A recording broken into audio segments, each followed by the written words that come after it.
আমার পক্ষ থেকে আন্তরিক সালাম ও মোবারকবাদ। আসসালামু আলাইকুম ওয়া রাহমাতুল্লাহি তাআলা ওয়া বারাকাতুহু।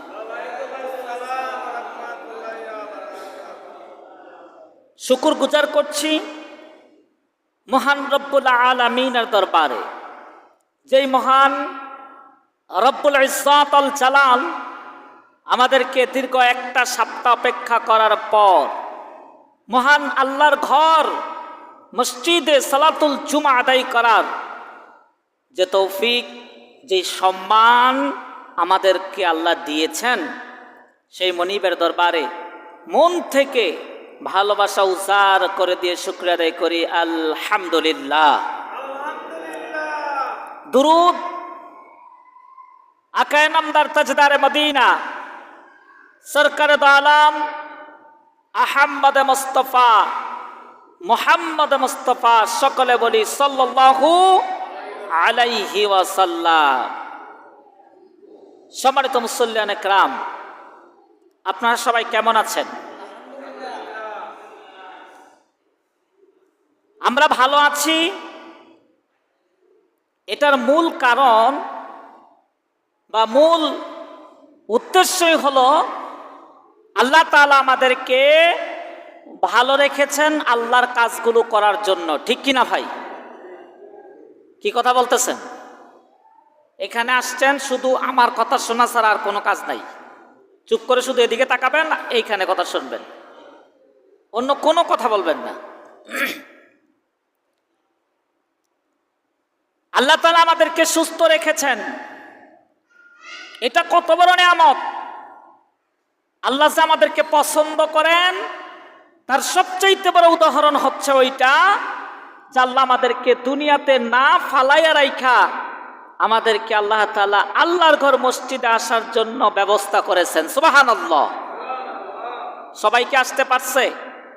সবাইকে আল্লাহর ঘরে আসতে পারছে? পারবেও না। মানুষ কম না বেশি? বাহিরে মানুষ কম না বেশি?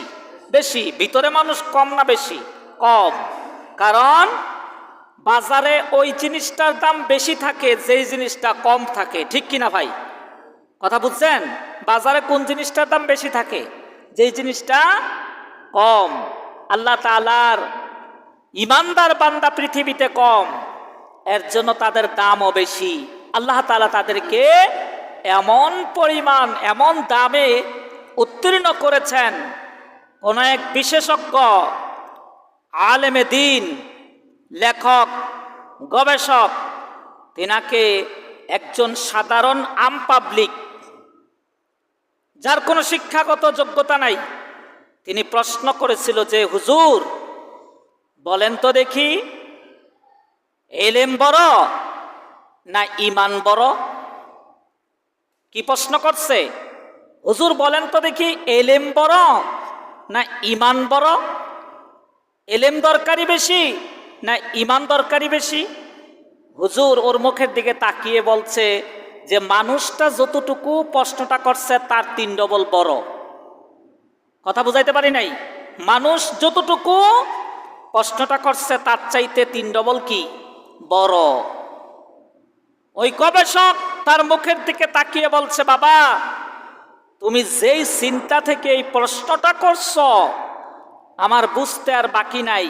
তুমি এটাই বুঝাইতে চেষ্টা করছো হাজারো বিদ্যা অর্জন করার পরে মৃত্যুর আগ মুহূর্তে যদি তার ঈমানটাই না থাকে, তার এই এলেম, এই বিদ্যা, এই শিক্ষা, এই ভ্রাতৃত্ব কোনো কাজে লাগবে না। কারণ তার মূল জিনিসটাই নাই, যেই জিনিসটার উপরে আল্লাহ তাআলা কিয়ামতের মাঠে তাকে সম্মানিত করবেন। ঠিক কিনা ভাইরা? কথা বুঝছেন আমার কথাটা? কিয়ামতের মাঠে কি শিক্ষিত লোক সম্মানিত হবে না ঈমানদার লোক সম্মানিত হবে? কে সম্মানিত হবে? শিক্ষিত ব্যক্তি না ঈমানদার ব্যক্তি? ঈমানদার ব্যক্তি। তাহলে ঈমানদার ব্যক্তি কি দরকারি বেশি না শিক্ষিত লোক দরকার বেশি? ঈমানদার লোক দরকার বেশি। তাহলে ঈমান অর্জন করার জন্য কি দরকার? ঈমান অর্জন করার জন্য দরকার হচ্ছে মনের ইচ্ছা, মনের শক্তি, চিন্তা। খারাপ চিন্তা বাদ দিয়ে ভালো চিন্তা করতে হবে, এবং মনের অন্তর থেকে বিশ্বাস করতে হবে রব এক। ঠিক কিনা ভাই? রব কয়? এক। আমি এক আল্লাহর আনুগত্য করি, গোলামি করি, আর আমাকে পথ দেখানোর জন্য আল্লাহ রাব্বুল আলামিন পাঠিয়েছেন মুহাম্মদুর রাসূলুল্লাহ সাল্লাল্লাহু আলাইহি ওয়াসাল্লামকে। ঠিক কিনা ভাই? এই ব্যাপারে আল্লাহ তাআলা কোরআনুল কারীমের মধ্যে সূরাতুল বাকারার 18 নম্বর আয়াতের মধ্যে মহান আল্লাহ সুবহানাহু ওয়া তাআলা আমাদেরকে সুন্দর করে আলোচনা করে দেখিয়ে দিয়েছেন, সুম্মুম বুকুমুন উমিয়ুন ফাহুম লা ইয়ারজিউন। তোমাদের মধ্যে এক শ্রেণীর লোক আছে যারা কান আছে কিন্তু কানে শোনে না, যাদের চোখ আছে কিন্তু তারা ভালো জিনিস চোখে দেখে না, যাদের মুখ আছে কিন্তু তারা কোথাও কোনো কিছু প্রতিবাদ করে না, ভালো কথা নিজেও কয় না, অন্যদেরকেও ভালো কথা বলার জন্য উৎসাহিত করে না। এমন লোক আমাদের সমাজে আছে না নাই? কিও কথা বলেন না কেন? আছে।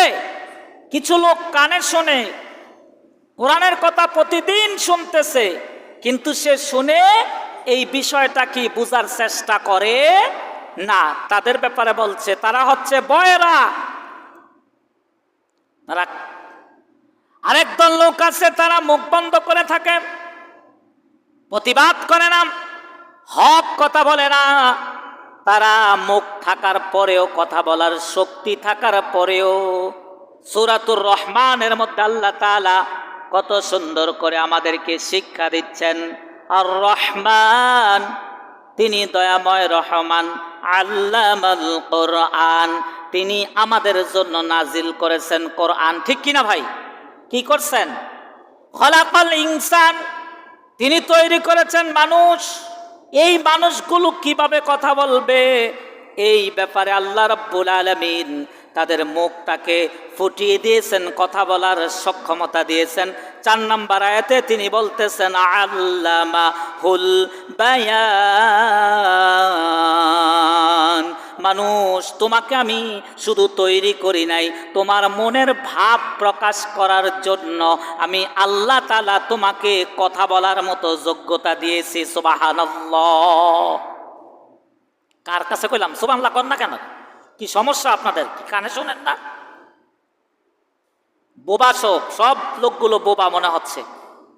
আমার ভাইয়েরা, আল্লাহ তাআলা যেহেতু সুম্মুম বুকমুন উমিয়ুন ফাহুম লা ইয়ারজিউন, যাদের কান আছে তারা কানে শোনে না, কান থাকা সত্ত্বেও, মুখ আছে, মুখ থাকার সত্ত্বেও তারা কথা বলে না, চোখ আছে, ভালো জিনিস দেখাও দেখে না।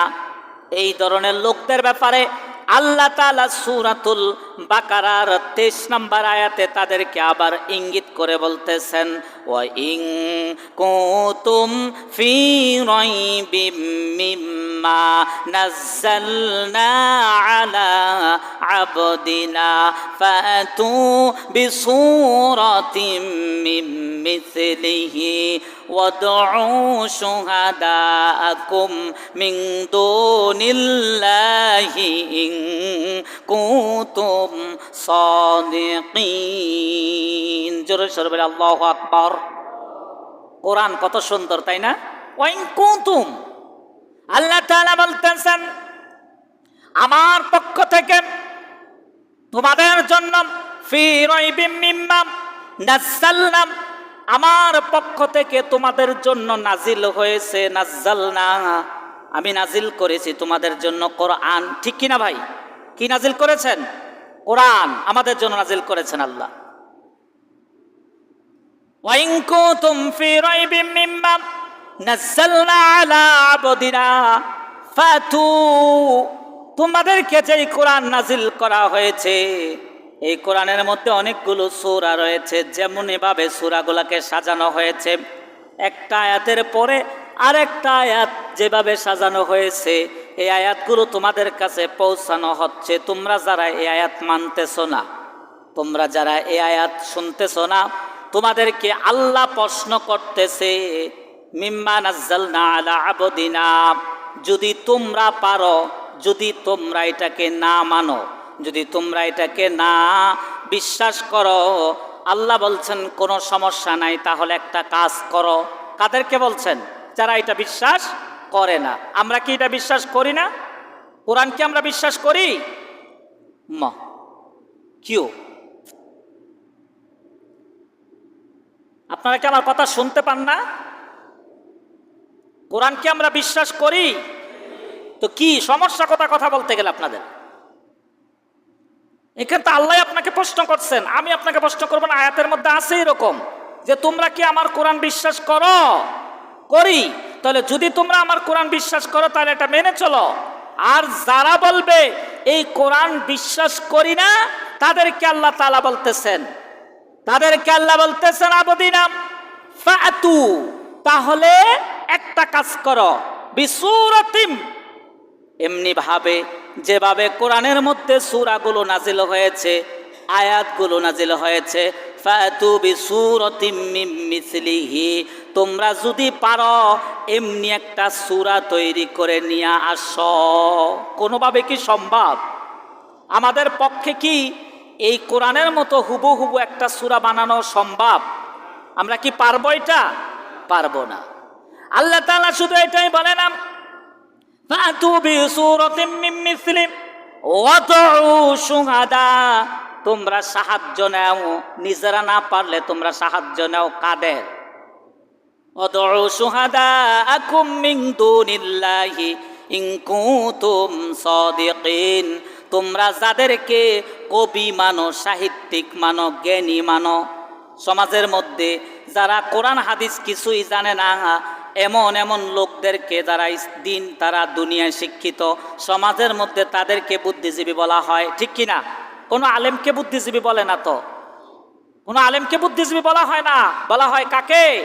দুনিয়ার শিক্ষিতকে বুদ্ধিজীবী বলে। তাদের বুদ্ধিতে সমাজ চলে, কিন্তু কোনো আলেমের বুদ্ধিতে সমাজ চালানো হয় না। এই বুদ্ধিজীবীদের কথা আল্লাহ তাআলা এই আয়াতের শেষ অংশে বলা হয়েছে, ওয়াদউ শুহাদা, তোমরা যদি নিজেরা কোরআনের অনুরূপ, কোরআনের মতো করে একটা সূরা তৈরি করতে না পারো, তাহলে ওয়াদউ শুহাদা, তোমরা তাদের সাহায্য নাও।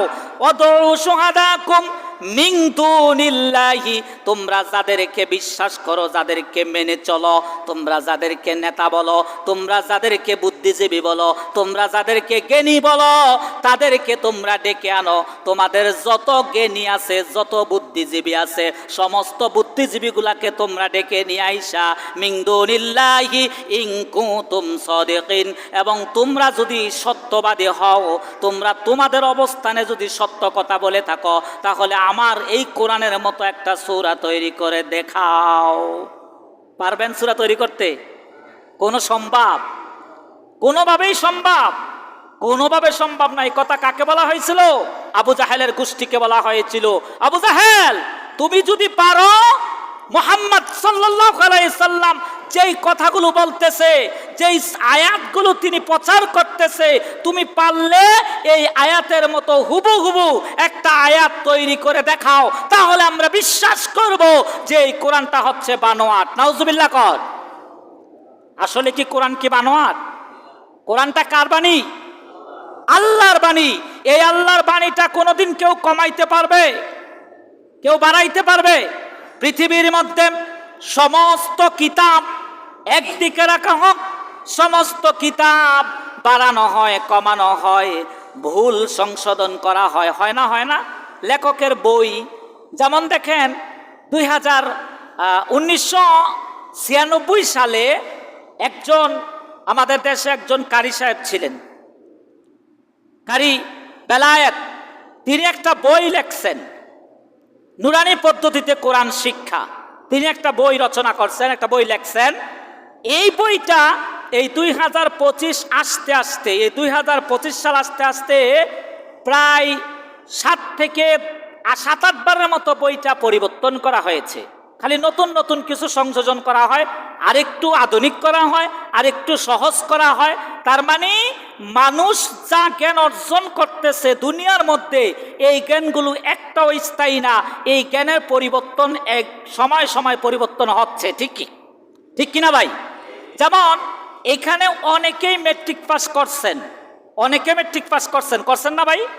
আচ্ছা বলেন তো দেখি, আপনি যেই বছর মেট্রিক পাস করছেন, আপনার 5 বছর পরে যিনি মেট্রিক পাস করছে, দুইজনের বইগুলা কি একই ছিল না কিছু পরিবর্তন আছে? কিছু পরিবর্তন আছে। কেন পরিবর্তন হলো বলেন তো দেখি? কারণ এগুলো কি কোনো আল্লাহর বাণী না মানুষ তৈরি করছে? কে তৈরি করছে? মানুষ। এই বইগুলো যেহেতু মানুষ লিখেছে, আর মানুষ মাত্রই ভুলের ঊর্ধ্বে কি মানুষ? মানুষের ভুল আছে না নাই? মানুষের ভুল আছে না নাই? একমাত্র ভুল নাই কার? আরো জোরে বলেন, একমাত্র ভুল নাই কার? আল্লাহর ভুল নাই।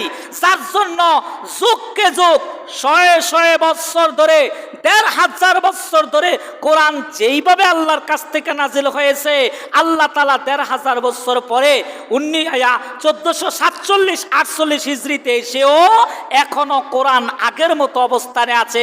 কিয়ামত পর্যন্ত এই কোরআন আগের মতোই অবস্থানে থাকবে, ঠিক কি না? তার মানে এই জ্ঞানের অর্জন, কোরআনের বাহিরে যত জ্ঞান আছে, কোরআনের বাহিরে যত বিদ্যা আছে, সমস্ত বিদ্যা অস্থায়ী। বিশ্বাস আছে? সমস্ত বিদ্যা কি? অস্থায়ী। কোনো বিদ্যা স্থায়ী নাই।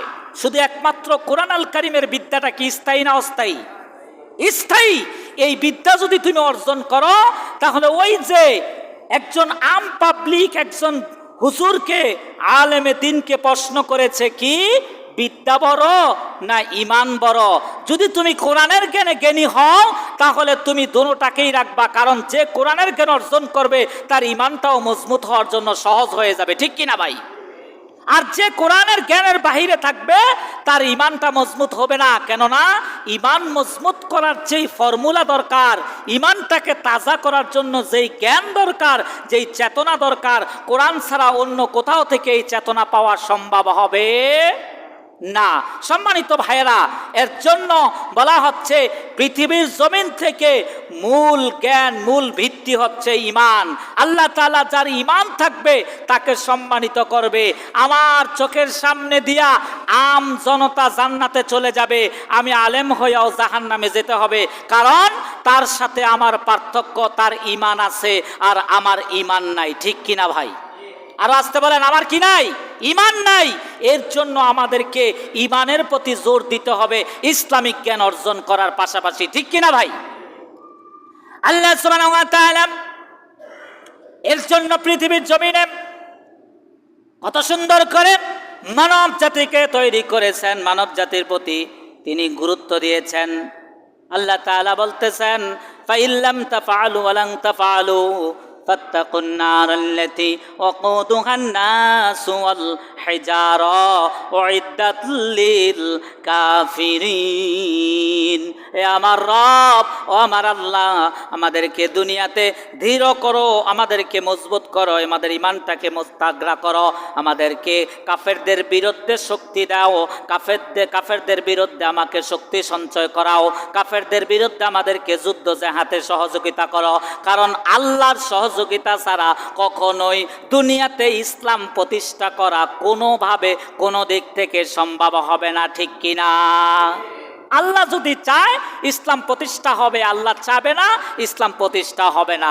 মানুষগুলো হেদায়েত হবে তখন যখন আল্লাহ নিজে মানুষগুলোকে হেদায়েত করবেন। আমি আপনি সারা দিন চিল্লামু, কোনো লাভ নাই। আল্লাহ যাকে হেদায়েতের জন্য কবুল করেছেন তারাই হেদায়েত হবে। এর জন্য আল্লাহ তাআলা সূরাতুল বাকারার অন্য একটা আয়াতের মধ্যে বলতেছেন, আল্লাহু ইয়াস্তাহজিউ বিহিম ওয়া ইয়ামুদ্দুহুম ফি তুগয়ানিহিম ইয়ামাহুন। দুনিয়ার মানুষেরা রে, আল্লাহ তুমি মনে করতেছ তুমি আল্লাহর সাথে ঠাট্টা তামাশা করতেছ, বরঞ্চ এটা নয়, তোমার সাথে আল্লাহ ঠাট্টা করতেছে, তামাশা করতেছে। কিভাবে? দেখো, তুমি যেটাকে আল্লাহর সাথে তামাশা মনে করতেছ, সারা রাত্র ভেবে, সারা রাত্র বুদ্ধি করে তুমি যেই ষড়যন্ত্র ইসলামের বিরুদ্ধে করছো, আল্লাহ আজানের সাথে সাথে, ফজরের আজানের সাথে সাথে তোমার সারা রাত্রের ষড়যন্ত্র মুহূর্তের মধ্যে আল্লাহু আকবরের তাকবীরের সাথে সাথে তোমার মন থেকে, তোমার অন্তর থেকে সমস্ত ষড়যন্ত্র ধুয়ে মুছে পরিষ্কার করে দিয়েছেন কে? আল্লাহ। সারাত্র অনেক স্বপ্ন দেখি আমরা, সারাত্র অনেক কিছু করতেছে, কিন্তু যখন ফজর আজান হয় তখন মানুষগুলোর মনগুলো কি হয়ে যায়? এর জন্য বিজ্ঞান বলেছেন সকালবেলা মানুষের মন কখনো করা থাকে না।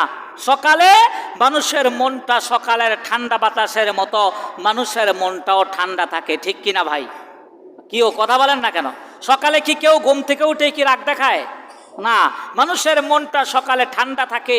আর এই ঠান্ডা থাকা অবস্থায় মানুষগুলো যখন ফজরের সালাতে শরিক হয়, ফজরের সালাতে শরিক হওয়ার পরে তারা যখন সেজদায় লুটিয়ে পড়ে, আল্লাহ তাআলা তখন খুশি হয়ে বলেন, ও আমার বান্দারা, ও আমার ফেরেশতারা, তোমরা এই বান্দাদের দিকে তাকাও।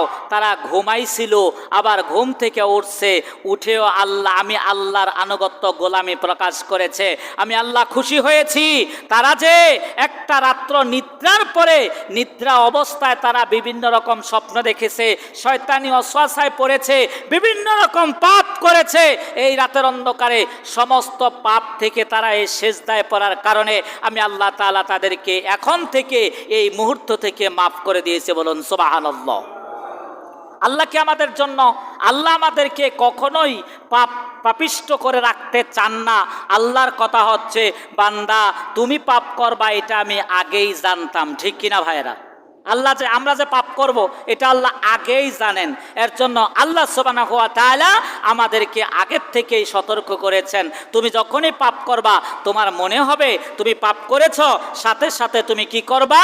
সাথে সাথে তুমি আমার কাছে নত হবা, আমার কাছে ক্ষমা চাইবা। আমি আল্লাহ তাআলা তোমার পাপকে মুহূর্তের মধ্যে ক্ষমা করে দেব। বলুন ঠিক কিনা? আল্লাহ কি ক্ষমা করার জন্য বসে আছেন, আর আমি পাপ করার জন্য বসে আছি? আল্লাহ বলছেন, বান্দা তোমাকে আমি কখনোই জাহান্নামে দিতে চাই না, কারণ জাহান্নামটা কত কঠিন এটা একমাত্র আমি আল্লাহ ছাড়া আর কেউ জানে না। তাই জাহান্নামে তুমি যেও না, তুমি চেষ্টা করো নিজেকে হেফাজত করার জন্য। এর জন্য বলা হয়েছে, ওয়া ইন কুনতুম ফি রাইবিম মিম্মা নাযালনা আলা আবদিনা, বান্দা হে, আমার পক্ষ থেকে যে কোরআন, যে কিতাব তোমাদের কাছে অবতীর্ণ হয়েছে, তোমরা কোন রকম শর্ত ছাড়া, কোন রকম চিন্তা ছাড়া তোমরা এই কিতাবকে মেনে নাও, এই কিতাবকে বিশ্বাস করো, এই কিতাবকে তোমরা আঁকড়াইয়া ধরো।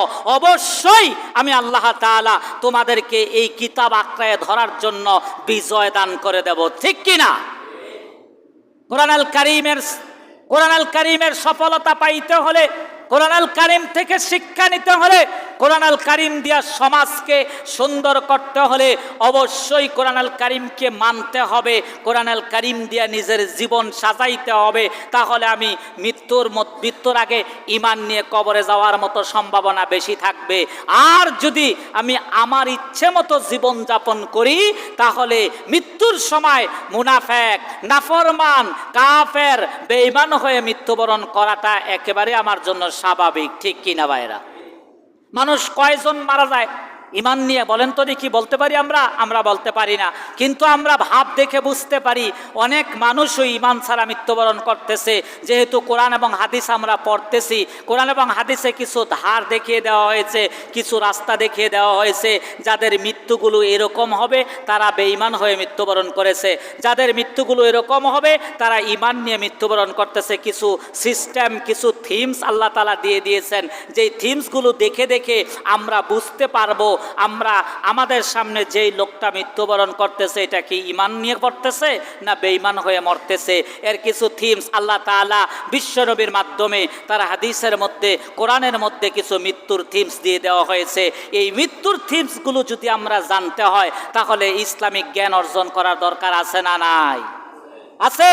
এই জ্ঞান যদি অর্জন করি তাহলে আমি নিজেকেও হেদায়েত করতে পারবো, অন্যদেরকেও হেদায়েতের বাণী শোনাইতে পারবো, ঠিক কিনা ভাইয়েরা? সম্মানিত ভাইয়েরা, ইসলামিক জ্ঞানের বিকল্প কোনো জ্ঞান আছে? কোরআনের জ্ঞানের বিকল্প কোনো জ্ঞান আছে? কারে প্রশ্ন করি? কোরআনের জ্ঞানের বাহিরে অন্য কোনো জ্ঞান আছে পৃথিবীতে? কোরআনের জ্ঞানের সাথে টক্কর দেওয়ার মতো অন্য কোনো জ্ঞান পৃথিবীতে আছে? নাই। একমাত্র শুরুও কোরআন, মধ্যখানেও কোরআন, শেষও কোরআন। বাকি যা আছে মধ্যখানে সমস্ত কিছুই মিথ্যা। এইগুলো এখন আছে, ভবিষ্যতে থাকবে না, কিন্তু কোরআন বিগত দিনেও ছিল, বর্তমানেও আছে, ভবিষ্যতেও কোরআন থাকবে। এটা আমাদের বিশ্বাস করার দরকার আছে না নাই? এই কোরআনের বিশ্বাস আমাদের জীবনে প্রতিষ্ঠা করতে হলে কোরআনের জ্ঞান অর্জন করা অতীব জরুরি। নিজে অর্জন করব, নিজের সন্তানকেও দিয়ে কোরআনের জ্ঞান অর্জন করাবো। কেননা আল্লাহ তাআলা কলিক বলে দিয়েছেন, তোমরা যদি নিজেরা এই কোরআনকে বিশ্বাস না করো, আমার কোনো সমস্যা নাই, তাইলে তোমরা এই কোরআনের সাথে হুবহু মিল রেখে একটা সূরা তৈরি করে আনে দেখাও। আমাদের পক্ষে কখনোই সূরা তৈরি করা সম্ভব হবে না। তার মানে আমরা ফেল করেছি, আমরা এটার লগে লড়াই করে পারবো না। এটা লড়াই করে না পারার উদ্দেশ্য মানেই হচ্ছে কোরআনকে আমরা মেনে নিতে হবে, অন্য কোনো কিছু আমরা মানতে পারবো না। ঠিক কিনা ভাইয়েরা? মানে আমরা যেহেতু বানাইতে পারবো না এর লগে আরেকটা, তাহলে আমরা এই কোরআনকে মানতে হবে। আল্লাহ এই কথাটাই বুঝাইছে, যদি তুমি এই কোরআনের হুবহু কিছু না বানাইতে পারো, তাহলে সব কিছু ছেড়ে দিয়ে কোরআনকে আঁকড়িয়ে ধরো। আমি আল্লাহ তাআলা তোমার এই বেয়াদবি ক্ষমা করে দেওয়ার জন্য রেডি আছি। সুবহানাল্লাহ। সম্মানিত ভাইয়েরা, অবশ্যই আল্লাহর কাছে আমাদের জন্য ফয়সালা আছে, কিন্তু আমরা সেই ফয়সালা অনুযায়ী কাজ করার দরকার আছে না নাই? কোরআনকে মানার দরকার আছে না নাই? কোরআনের শাসন, কোরআনের দিন, আকিমুদ্দিন, দিন প্রতিষ্ঠা করার জন্য হলেও আমাদেরকে অবশ্যই এক জায়গায় আসতে হবে, আল্লাহর দিন। কিছুদিন আগে শুনছেন, একজন নর্থ সাউথ ইউনিভার্সিটির একজন হিন্দু স্টুডেন্ট কোরআনুল কারীমটাকে অপমান করেছে। কোরআনুল কারীমকে সে পা দিয়ে মুড়িয়ে দিয়েছে, লাথি মেরেছে, কাপিস্টাগুলো ছুঁড়ে ফেলে দিয়েছে। আবার সে কথায় বলেছে, আমি আমার বাবার টাকায়, আমার টাকায় কিনে আমি যা করি তাই করব। নাউজুবিল্লাহ কইতেন না? এই বাংলাদেশের মধ্যে মুসলমানের পার্সেন্টেজ বেশি না হিন্দুর পার্সেন্টেজ বেশি? কথার উত্তর, মুসলমান কত পার্সেন্ট? 90+। এই 90% মুসলমানের দেশে কখনো কোরআনকে যদি কেউ অপমান করে, কোরআনের প্রতি যদি কেউ অবিচার করে, তাহলে আমরা ঘুমিয়ে থাকা মানে হচ্ছে আমরা ওইদের মতো সুম্মুম বুকমুন উমিয়ুন ফাহুম লা ইয়ারজিউন। আমরা কোরআনের অপমান শোনার পরেও আমরা কোনো পদক্ষেপ নিচ্ছি না। কোরআনের অপমান শোনার পরেও আমরা মুখ দিয়ে কোনো প্রতিবাদ করছি না। কোরআনের অপমান দেখার পরেও আমাদের মন থেকে কোনো প্রতিবাদী ভাষা বের হচ্ছে না। আল্লাহ তাআলা তাদের ব্যাপারে বলেছেন, সুম্মুন বুকমুন উমিয়ুন ফাহুম লা ইয়ারজিউন। তারা কান আছে কিন্তু তারা কানে শুনেও শোনে না, চোখ আছে চোখে দেখাও দেখে না, মুখ আছে মুখে কথা বলতে পাইরাও তারা কথা বলে না। তার মানে তারা মনে করে চুপ থাকাটাই ভদ্রলোকের আচরণ, চুপ থাকাই ভদ্রতা। কিন্তু আল্লাহ তাআলা তাদেরকে বলেছেন বয়রা কানা, তাদেরকে বলেছেন কি? বোবা, বয়রা কানা। তার মানে তারা হচ্ছে কোরআনের প্রতিবাদ না করার জন্য দুনিয়াতে সুস্থ থেকেও আল্লাহর কাছে তারা বয়রা কানা হয়ে গেছে। ঠিক কিনা ভাইয়েরা? কেননা তাদের চোখ আছে, কান আছে, মুখ আছে, সমস্ত কিছু থাকার পরেও সে কেমন ইমানদার যে তার কোরআন, তাকে যেই কোরআন আল্লাহ দিয়েছে, যেই কোরআন দিয়ে আল্লাহ তাআলা পৃথিবীটাকে সাজিয়েছেন, এই কোরআন অপমান করার পরেও সে ঈমান থেকে, সে অন্তর থেকে প্রতিবাদ করে নাই। তার মানে এটা কখনো ঈমানদারের কাজ হতে পারে না। আল্লাহ তাআলা আমাদেরকে কোরআনের পক্ষে থাকার জন্য সব সময় সুযোগ এবং তৌফিক দান করুন। সকলে বলে আমিন। আল্লাহ তাআলা আমাদেরকে কোরআনের জন্য কবুল করুন, বলেন আমিন। আল্লাহ তাআলা আমাদেরকে ইসলামের জন্য কবুল করুন, বলেন আমিন। মৃত্যু দিব, মৃত্যুবরণ করব, তাও বাংলার জমিনে নয়, তথা পৃথিবীর মধ্যে কোরআনের অপমান বরদাস্ত করব না। ঠিক কিনা? কোরআনের অপমান বরদাস্ত করা মানে আমার ঈমান নাই, আমি ঈমানদার না, আমি মুনাফেক, আমি বেঈমান। আর এই অবস্থায় মৃত্যুবরণ করলে কখনোই আল্লাহর জান্নাতের গ্যারান আমি আপনি পাবো না। ঠিক কিনা? সম্মানিত ভাইয়েরা, আল্লাহ তাআলা আমাদেরকে যারা কোরআন অপমান করেছে, এই নর্থ সাউথ ইউনিভার্সিটির এই বিশ্ববিদ্যালয়ের ছাত্রটাকে বিশ্ববিদ্যালয় থেকে আজীবনের বহিষ্কার করেছে, শুধু এটাই চাই না, সে এখন বর্তমানে কারাগারে আছে। আমরা চাই তার কারাগারে অনতিবিলম্বে তার এমন শাস্তির ব্যবস্থা করা হোক, যেই শাস্তি দেখে আরো যারা কোরআন, ইসলাম, নবী, আল্লাহকে অপমান করার জন্য প্রস্তুতি নিচ্ছে, তারা যেন তাদের মন থেকে এই চিন্তাটা স্বপ্নেও ভুলে যায়। ঠিক কিনা? সম্মানিত ভাইয়েরা, আমাদেরকে ইমানদার হতে হলে মুখ ফুটাইতে হবে। ইমানদার হতে হলে যা কানে শুনবো তা মুখে প্রকাশ করতে হবে। ইমানদার হতে হলে যেটা চোখে দেখবো সাথে সাথে প্রতিক্রিয়া ব্যক্ত করতে হবে, নয়তো আমি কি হয়ে মৃত্যুবরণ করব, নয়তো আমি কখনোই ইমানদার হয়ে মৃত্যুবরণ করতে পারবো না। আল্লাহ তাআলা আমাদের সকলকে কোরআনের পক্ষে থেকে মৃত্যুবরণ করার তৌফিক দান করে। সকলে বলে আমিন। আল্লাহ তাআলা আমাদেরকে ঈমান নিয়ে ইসলামের সাথে পরিপূর্ণ দ্বীনে প্রতিষ্ঠা অর্জন করার পরে আমাদেরকে মৃত্যুবরণ করার তৌফিক দান করুক, এই আশা ব্যক্ত করে আজকের মতো এখানে আলোচনা সমাপ্তি করছি। সুবহানাকাল্লাহুম্মা বিহামদিকা আশহাদু আল্লা ইলাহা ইল্লা আনতা আস্তাগফিরুকা ওয়া আতুবু ইলাইক। আসসালামু আলাইকুম ওয়া রাহমাতুল্লাহি তাআলা ওয়া বারাকাতুহু। এটা বন্ধ করেন, ক্যামেরাটা অফ করেন।